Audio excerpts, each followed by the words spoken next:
बुद्धं पूजयामि तुमानुदं वन्दामि चेत्यं सपठानेषु प्रतिष्ठितं शारीरिकधातु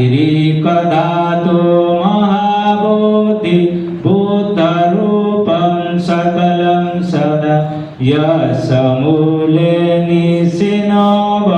सवारी विजयं पतो सवन्युतं सथ वन्दे तं बोधिपादपम् इमे हेते महाबोधि लोकनाथेन पूजिता अहं पेते नमामि बुद्धिराज नमस्तुते बुद्धिराज नमस्तुते बुद्धिराज नमस्तुते साधु साधु साधु